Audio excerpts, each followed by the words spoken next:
Jangan lupa subscribe channel YouTube TVRI Bengkulu, like, komen, dan nyalakan notifikasinya.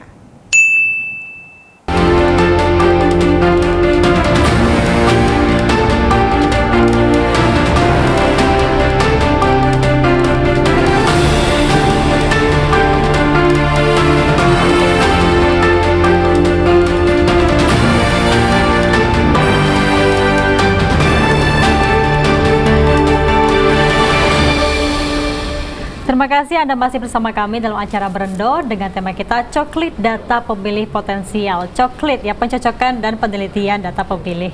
Nah pemirsa, untuk tadi yang sudah kita bahas ya Bu ya, banyak sekali ya, mulai dari sebenarnya coklit itu apa, Pantarli itu apa tugasnya. Nah sebenarnya untuk Pantarli ini sendiri datang ke rumah itu kan door to door ya. Ini ada bukti yang diberikan pada saat coklit ke rumah-rumah warga ini? Apakah ditempelkan stiker ya seperti yang sudah saya baca di berita-berita atau seperti apa? Mungkin dari Bu Lisa terlebih dahulu. Iya. Jadi ketika dia sudah melakukan coklit ya di lapangan, maka biasanya tandanya adalah menempelkan stiker. Nah, stiker bahwa keluarga atau isi penghuni rumah itu sudah dilakukan coklit ya. Nah, inilah yang menjadi tanda bahwa tugas Pantarli sudah selesai untuk pemutakhiran data pemilih di rumah tersebut. Kalau yang lain-lain kan mereka punya formulir ya. Formulir itu yang namanya A1 itu yang mereka berfungsi untuk mencocokkan data dengan calon pemilih, tapi itu tidak diberikan kepada calon pemilih. Artinya dia hanya diketahui oleh Pantarli saja. Namun di dalam proses coklit juga dia sebenarnya melakukan koordinasi dulu dengan lingkup terkecil ya, RT RW setempat, agar pemutakhiran data itu tidak menghabiskan waktu yang lama mungkin. Jadi ada sisi efisiensi. Jadi kan kalau dia nggak koordinasi, nggak tahu misalnya di rumah itu masih tinggal nggak orangnya, atau masih ada nggak penghuninya lengkap atau tidak. Nah, ini fungsinya dia berkoordinasi dulu. Jadi sebenarnya ada peran-peran yang harus dikuasai dulu oleh Pantarli. Di sini sisi profesionalitas Pantarli juga harus bangun, karena dia kan ad hoc, sifatnya sementara kan. Ketika ingin ada pemilu saja, di situ dia harus betul-betul membangun atau menciptakan image yang baik, kredibel ya, dengan proses tadi koordinasi untuk verifikasi. Dan di situ juga harus ada terbangun keterbukaan antar kedua belah pihak. Jadi jangan sampai ada yang menutupi. Misalnya ketika ditanya Pantarli, oh banyak alasannya dan sebagainya misalnya ya. Oh tidak golput, yang biasanya nggak pernah milih, atau ini dibilang nanti akan milih. Nah ini juga akan menjadi presiden yang buruk sebenarnya. Atau ketika dia sudah terdaftar dalam pemilih, tahu-taunya dia nggak pernah milih, golput. Nah ini juga akan mengacaukan data pemilih potensial untuk pemilu 2024. Berarti tandanya sudah dicoklit ini penempelan stiker ya di rumah, seperti itu ya. Nah, sebenarnya kendala yang sering dirasakan dari Pantarli ini pada saat coklit ke rumah-rumah warga ini apa aja sih? Apalagi kan Pak Ujang ini kan mantan panitia ya Pak. Seperti apa biasanya Pak Ujang?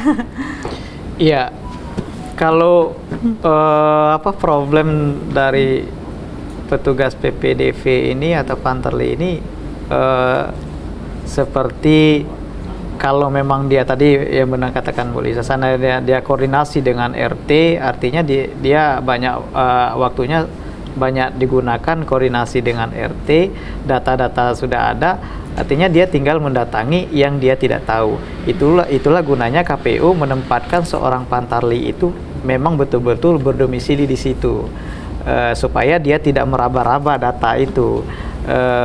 Seandainya dia orang Kebun Beler jadi Pantarli Kebun Kenanga kan tidak mungkin. Makanya KPU itu mengambil petugas-petugas Pantarli PPS memang berdomisili di daerah tersebut. Nah kalau kendala bagi mereka, kalau dulu ya banyak melaporkan umpama mendapat informasi si A sudah pindah tapi tidak tahu kemana pindahnya. Seandainya mendapat informasi Pak RT itu sudah pindah, didatangi memang statusnya kan dia kontrak, tapi KTP-nya memang di sana. Kan banyak sekarang KTP-TP itu kan dia ngontrak di aslinya orang mana, tapi di KTP-nya umpama di Kebun Beler, Tapi dia ngontrak di sana, pas di data Pantarli orangnya nggak ada lagi. Bingung, Pak RT-nya juga bingung pindahnya kemana. Nah ini yang jadi problem bagi mereka ketika mereka mengajukan ini dicoret. Satu sisi nanti mereka kembali lagi. Nah ini jadi problem juga. Tapi itu statusnya nanti seperti apa Pak Ujang? Iya kalau data pemilihnya nanti ya. Iya tetap Pantarli melaporkan apa adanya sesuai dengan data di lapangan. Kalau saya sebagai Pantarli pasti saya laporkan ini memang nggak ada. Kita tetap berisi teguh dengan hasil kerja kita, penelitian kita gitu kan. Ya, supaya kalau pas saya mencocokkan data orangnya nggak ada, informasi dari cek lingkungan juga orangnya sudah pindah, dari Pak RT menyatakan sudah pindah, ya sudah. Nanti biasanya ada form juga Bu ya, ada form bahwa warga ini sudah pindah, itu lampiran juga bagi Pantarli. Oke, menyinggung seperti yang Ibu Lisa sampaikan tadi ya, sebenarnya untuk Pantarli ini sendiri harus profesional ya, karena banyak juga berita-berita yang saya baca itu rumahnya kosong tapi sudah ditempel stiker ya, beranda coklat seperti itu. Ibu Lisa sendiri nanggapinya seperti apa Bu? Ya ini yang kita sayangkan ya, karena sebenarnya mereka kan telah terikat kontrak pekerjaan. Jadi sisi profesionalitas itu dibangun dari keinginan mereka untuk menjalankan peran tugasnya dengan sebaik-baiknya. Di situ ada kejujuran yang harus dipelihara sebenarnya. Integritas. Iya, integritas ya. Bagaimana Pantarli ini merupakan tenaga-tenaga yang harus berintegritas. Artinya dia melakukan sesuatu tugas yang memang berguna untuk kepentingan negara Kesatuan Republik Indonesia, karena kita melalui proses pemilihan umum negara demokrasi. Nah, ketika ada kasus rumah sudah ditempel stiker, padahal tidak ada Pantarlinya, bisa jadi ketika dia datang orangnya nggak ada. Sebelumnya misalnya sudah janjian, ternyata ketika dia datang tidak ada, atau bisa juga melalui telepon. Iya, betul. Ya, melalui telepon dia menelpon pemilik rumah atau melakukan video call, dan itu sudah terjadi, akhirnya dia bisa menempel stiker. Nah, tetap harus ada pemikiran positif sebenarnya yang dibangun, bukan berarti orang yang sudah melakukan coklit ya, Pantarli yang sudah melakukan coklit dan sudah menempel padahal di situ tidak ada orangnya, itu tidak melaksanakan tugas. Belum tentu, kecuali memang ada laporan pengaduan dari yang pemilik rumah ya, bahwa ini kenapa rumah saya misalnya sudah ditempel stiker padahal belum ada yang konfirmasi, belum ada yang menanyakan ke saya. Nah, ini yang patut dipermasalahkan. Seperti berarti itu. bisa terjadi tindak kecurangan juga pada saat coklat ini ya Pak Ujang ya? Sebenarnya untuk pendapatan data ya, pencocokan datanya sendiri pada saat pemilih nanti. Kalau kecurangan kayaknya sangat minim ya. Tapi itu ibaratnya integritas petugas tadi lah. Kalau memang dia mau ngambil jalan pintas, ya udahlah tempel-tempel aja. Berarti petugasnya yang tidak profesional ya.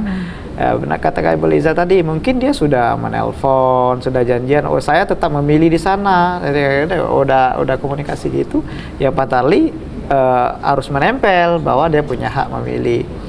Nah kalau ibaratnya manipulasi data mungkin sangat minim Bu bagi Pantarli. Saya pikir nggak ada gunanya Pantarli memanipulasi data, kecuali kalau memang dia ada maksud sanai KTP tadi untuk mendukung salah satu calon kandidat, umpama DPD, itu bisa jadi. Apalagi sekarang kan DPD lagi verifikasi nih faktual untuk para pendukung yang memberikan KTP, itu bisa jadi saja itu kalau dia memang berarti tidak profesional dong Pantarlinya kalau dia mendukung salah satu kandidat gitu. Berarti Pantarli ini sebenarnya harus profesional dan juga akurat dalam pengambilan data di lapangan seperti itu ya. Oke, kita akan jeda sejenak ya Ibu Lisa dan juga Pak Ujang, nanti akan kita bahas kembali. Baik pemirsa, kita akan jeda sejenak, tema kita coklit data pemilih potensial. Tetap bersama kami dalam acara Berendo.